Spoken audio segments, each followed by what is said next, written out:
Con el auge del arte indio de la última década, el trabajo de Dayanita Singh ha sido asociado con estereotipos nacionales, generacionales y estilísticos. Singh, quien inició su trabajo como fotoreportera, registrando la vida de las comunidades marginales en la India, se ha convertido con el tiempo en una gran cronista de la vida en su país. Alejándose de lo exótico y lo desastroso, ha explorado un tipo de fotografía donde al mostrar menos enseña más.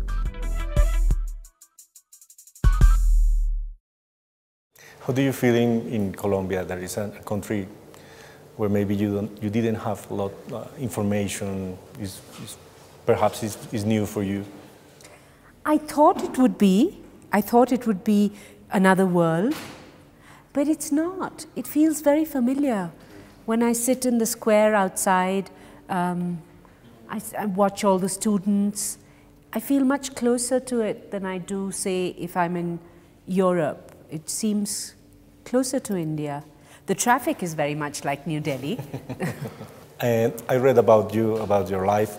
You said that Mary Ellen Mark in some way changed your approach to photography. Well, I think what is invaluable from what I learned from her was she really made me get out of India, because India at that time was a boys' club in photography. And she said, I know the men, they're never going to let you become a photographer. Go to New York, go to ICP, study photography, and then come back. And then she even discussed this with my mother and said, you know, she's really talented, let her go, help her with the money. So I told my mother, look, give me the money now, and if I ever get married, I won't take a dowry from you. So instead of my dowry, I got this year at ICP, and I never had to look back after that. Inicialmente una estudiante de diseño gráfico en Delhi, Singh descubrió la fotografía casualmente durante un ejercicio académico y desafiando las convenciones sociales de la India en ese tiempo, que solamente le otorgaban el campo de la maternidad a las mujeres, decidió dedicarse a la fotografía, arte con el cual ha podido viajar a diversos lugares del mundo, manteniendo una libertad de espíritu que para ella es fundamental. There's two things in your work I really admire. One is that you stay for a very long time doing black and white photography, and the other one is that you still use film. Absolutely. You didn't go to digital photography.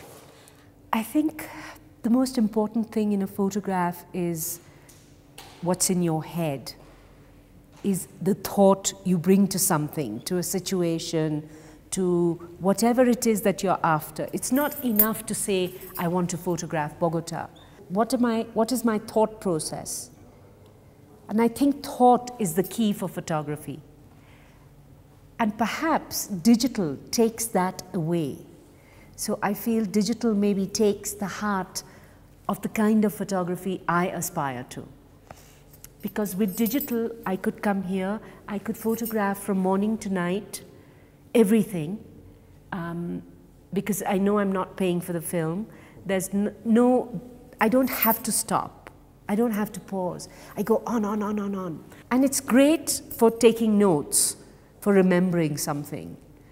But other than that, I've never found a photograph that I wanted to print.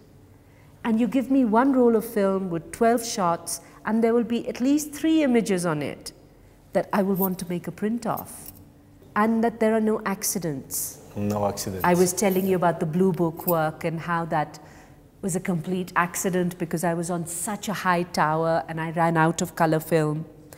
I ran out of black and white film. Yeah. And I had some color in my bag for an assignment. So I thought, let me use this, and then I can print it in black and white later. But it was color film, and because it was daylight film, after sunset, I should have used tungsten, it was all blue.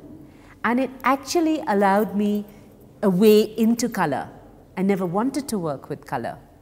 But I realized with the limitation of film, I could make a language out of color. And you have a very special sense of color. You like night light, if you can. Yes, I like the night. I also like the fact that the night removes the context. You know, when you come from India, probably it's the same from Colombia, it's all very exotic.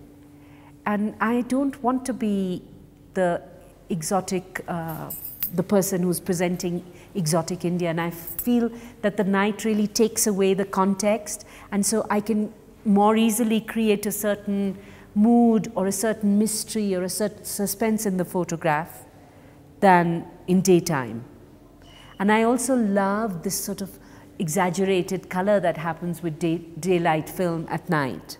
Okay. Yes. So for both those reasons, I like to work in color at night.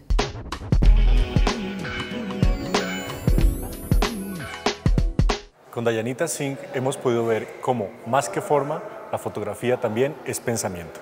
Gracias por acompañarnos, los esperamos en el próximo episodio de Óptica.